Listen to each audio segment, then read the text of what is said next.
ಇಂದು ನಡೆದಿರತಕ್ಕಂಥ core ಕಮಿಟಿಯ ಸಭೆಯಲ್ಲಿ ಏನು ನಮ್ಮ ಪಕ್ಷದ ಹಿರಿಯರು ರಾಜ್ಯದ ಉಸ್ತುವಾರಿಗಳಾಗಿರ್ತಕ್ಕಂಥ ರಾಧಾ ಮೋಹನ್ ದಾಸ್ ಜಿ ಅವರು, ಸಹ ಉಸ್ತುವಾರಿಗಳಾಗಿರ್ತಕ್ಕಂಥ ಸುಧಾಕರ್ ರೆಡ್ಡಿ ಅವರು, ಮಾನ್ಯ BS ಯಡಿಯೂರಪ್ಪನವರು, ಬೊಮ್ಮಾಯಿ ಅವರು ಎಲ್ಲ ನಮ್ಮ ಕೋರ್ ಕಮಿಟಿ ಸದಸ್ಯರು ಕೂಡ ಇವತ್ತಿನ ಸಭೆಯಲ್ಲಿ ಭಾಗವಹಿಸಿದರು. ಅನೇಕ ಸಂಘಟನಾತ್ಮಕ ವಿಚಾರಗಳನ್ನು ಚರ್ಚೆ ಮಾಡಿದ್ದೇವೆ. ಸಂಘಟನೆಯನ್ನು ಹೇಗೆ ಬಲಪಡಿಸಬೇಕು, ಮುಂದಿನ ದಿನಗಳಲ್ಲಿ ಜಿಲ್ಲೆಗಳ ಪ್ರವಾಸವನ್ನು ಮಾಡಿ ನಮ್ಮ ಜಿಲ್ಲಾ ಪಂಚಾಯಿತಿ, ತಾಲೂಕ್ ಪಂಚಾಯಿತಿ ಚುನಾವಣೆಗಳು ಎಲ್ಲ ಚುನಾವಣೆಗಳ ಹಿನ್ನೆಲೆಯಲ್ಲಿ ಸಂಘಟನೆ ಬಲಪಡಿಸ್ತಕ್ಕಂಥ ನಿಟ್ಟಿನಲ್ಲಿ ಕೆಲವು ಚರ್ಚೆಗಳನ್ನು ಕೂಡ ನಾವು ಮಾಡಿದ್ದೇವೆ. ಬಹಳ ಪ್ರಮುಖವಾಗಿ ಇಂದಿನ ಕೋರ್ ಕಮಿಟಿಯ ಸಭೆ ಏನು ಇತ್ತೀಚೆಗೆ ನಮ್ಮ ಕೇಂದ್ರ ಶಿಸ್ತು ಸಮಿತಿ ಬಸವನಗೌಡ ಪಾಟೀಲ್ ಯತ್ನಾಳ್ ಶಾಸಕರೇನಿದ್ದಾರೆ, ಅದೇ ರೀತಿ ST ಸೋಮಶೇಖರ್ ಅವರು, ಶಿವರಾಮ್ ಹೆಬ್ಬಾರ್, ಏನು 3 ಜನ ಶಾಸಕರ ವಿರುದ್ಧ ಶಿಸ್ತು ಕ್ರಮವನ್ನು ಕೈಗೊಳ್ಳಬೇಕು ಅಂತೇಳಿ ನಮ್ಮ ರಾಜ್ಯ ಕೋರ್ ಕಮಿಟಿಯಲ್ಲೂ ಕೂಡ ಚರ್ಚೆ ಆಗಿತ್ತು. ಕೇಂದ್ರದ ವರಿಷ್ಠರ ಗಮನಕ್ಕೂ ಕೂಡ ತಂದಿದ್ವಿ. ಅದೆಲ್ಲದರ ಪರಿಣಾಮವಾಗಿ ಇವತ್ತು 3 ಶಾಸಕರನ್ನು ಇವತ್ತು ಪಕ್ಷದಿಂದ 6 ವರ್ಷಗಳ ಕಾಲ ಉಚ್ಚಾಟನೆ ಮಾಡಿದ್ದಾರೆ. ನಮ್ಮೆಲ್ಲರ ಅಭಿಪ್ರಾಯಗಳ ಮೇರೆಗೆ ಹಾಗಾಗಿ ನಾವು ಕೇಂದ್ರದ ವರಿಷ್ಠರಿಗೆ ನಾವು ಅಭಿನಂದನೆಯನ್ನು ಸಲ್ಲಿಸಿದ್ದೇವೆ ಈ ವಿಚಾರದಲ್ಲಿ. ಮತ್ತು ಎರಡನೇದಾಗಿ ಅವೆಲ್ಲ ನೋಡಿದೆವು, ಪಹಲ್ಗಾಮ್ ಘಟನೆಯ ನಂತರ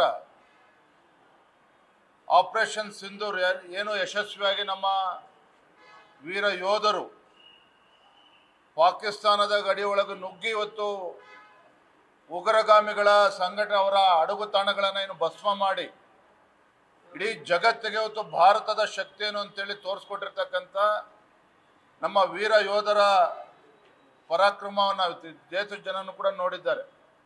ಹಾಗೆ ಇಂಥ ದಿಟ್ಟ ನಿರ್ಧಾರವನ್ನು ಕೈಗೊಂಡಂಥ ನಮ್ಮ ಪ್ರಧಾನಮಂತ್ರಿ ನರೇಂದ್ರ ಮೋದಿಜಿಯವರಿಗೂ ಸಹ ನಾವು ಅಭಿನಂದನೆಯನ್ನು ಸಲ್ಲಿಸಿದ್ದೇವೆ. ನಮ್ಮ ಕೋರ್ ಕಮಿಟಿ, ನಮ್ಮ ಆರ್ಮ್ ಫೋರ್ಸಸ್, ನಮ್ಮ ಯೋಧರಿಗೂ ಕೂಡ ಅಭಿನಂದನೆಯನ್ನು ಇವತ್ತು ಸಲ್ಲಿಸಿದ್ದೇವೆ.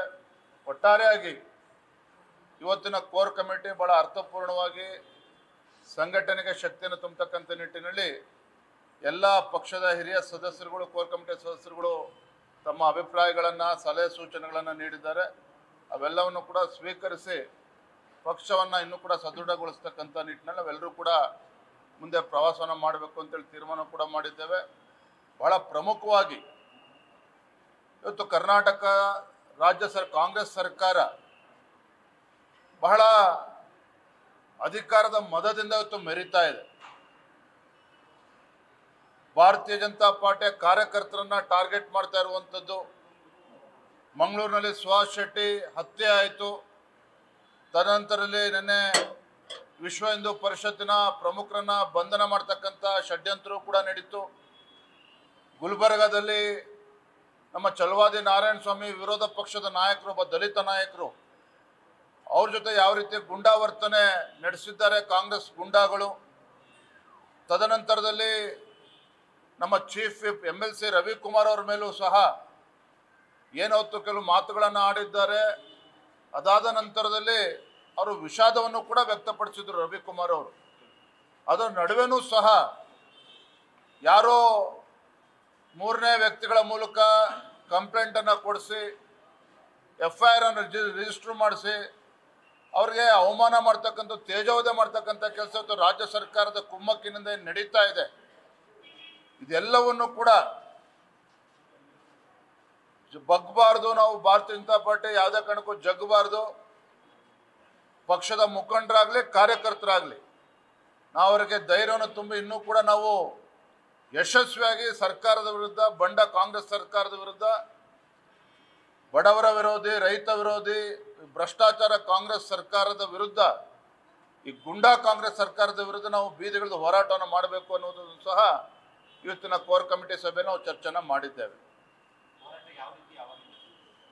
ಚರ್ಚೆ ಮಾಡಿದ್ದೇವೆ. ಬರೋ ದಿನನಿತ್ಯ ಹೋರಾಟಗಳು ನಡೀತಾನೆ ಇರ್ತದೆ.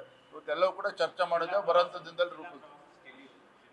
ಅಲ್ಲ, ಈ ಶೆಡ್ಯೂಲ್ ಯಾವುದೂ ಕೂಡ ಪ್ಲಾನ್ ಮಾಡಿಲ್ಲ. ಇವು ಚರ್ಚೆ ಮಾಡಿದ್ದೇವೆ. ಅತಿ ಶೀಘ್ರದಲ್ಲೇ ಇವೆಲ್ಲವೂ ಕೂಡ ನಾವು ಪ್ಲಾನ್ ಮಾಡ್ತೇವೆ. ಈಗಾಗಲೇ ನಮ್ಮ ಕೋರ್ ಕಮಿಟಿ ಸದಸ್ಯರ ಅಭಿಪ್ರಾಯದಂತೆಯೇ ಕೋರ್ ಕಮಿಟಿ ಸದಸ್ಯರ ನೇತೃತ್ವದಲ್ಲಿ ಒಂದು 3-4 ಜನ ಶಾಸಕರು, ಮಾಜಿ ಶಾಸಕರು, ವಿಧಾನ ಪರಿಷತ್ ಸದಸ್ಯರು ಒಂದು ತಂಡವನ್ನು ಮಾಡಿ ಒಂದೊಂದು ಡಿವಿಷನ್, ಅಂದರೆ ಒಂದು ಡಿವಿಷನ್ ಅಂದರೆ 3 ಜಿಲ್ಲೆಗಳು ಇರ್ತದೆ. ಸಂಘಟನಾತ್ಮಕವಾಗಿ 3-4 ಜಿಲ್ಲೆಗಳು ಇರ್ತದೆ ಒಂದು ಡಿವಿಷನಲ್ಲಿ. ಆ ಜಿಲ್ಲೆಗಳಿಗೆ, ಒಂದು ಡಿವಿಷನ್ನಿಗೆ ಪ್ರಮುಖರ ನೇತೃತ್ವದಲ್ಲಿ ಒಂದು ತಂಡವನ್ನು ಕೂಡ ಮಾಡಿ ಸಂಘಟನೆ ಮತ್ತು ಮುಂದಿನ ಚುನಾವಣೆಗಳ ದೃಷ್ಟಿಯಿಂದ ಕೂಡ ಪ್ರವಾಸವನ್ನು ಪ್ರಾರಂಭ ಮಾಡಿರುತ್ತೇವೆ.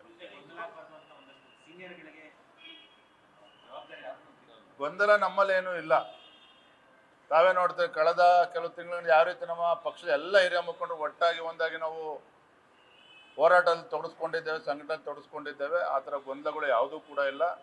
ನಮ್ಮ ಮುಂದೆ ಇರ್ತಕ್ಕಂಥ ಗುರಿ ಈ ಜನವಿರೋಧಿ ಭ್ರಷ್ಟ ಕಾಂಗ್ರೆಸ್ ಸರ್ಕಾರದ ವಿರುದ್ಧ, ಈ ಗುಂಡಾ ಕಾಂಗ್ರೆಸ್ ಸರ್ಕಾರದ ವಿರುದ್ಧ ಬೀದಿಗೆ ಇಳಿದು ಹೋರಾಟವನ್ನು ಮಾಡಬೇಕು ಅನ್ನೋದು ನಾವೆಲ್ಲರೂ ಕೂಡ ಚರ್ಚೆ ಮಾಡಿದ್ದೇವೆ.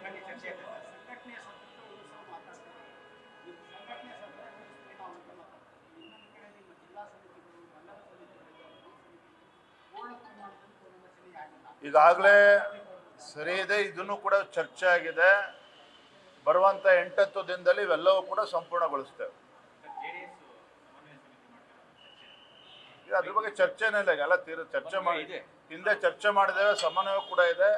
ಯಾವ ಕಮಿಟಿ ಮಾಡಬೇಕು ಅದು ನಾವೆಲ್ಲ ಹಿರಿಯರು ಚರ್ಚೆ ಮಾಡಿ ತೀರ್ಮಾನ ಮಾಡ್ತೇವೆ. ಥ್ಯಾಂಕ್ ಯು, ಧನ್ಯವಾದ. ನ್ಯೂಸ್ ಫಸ್ಟ್, ನಿರ್ಭೀತಿಯಿಂದ ನಿಮ್ಮ ಪರವಾಗಿ.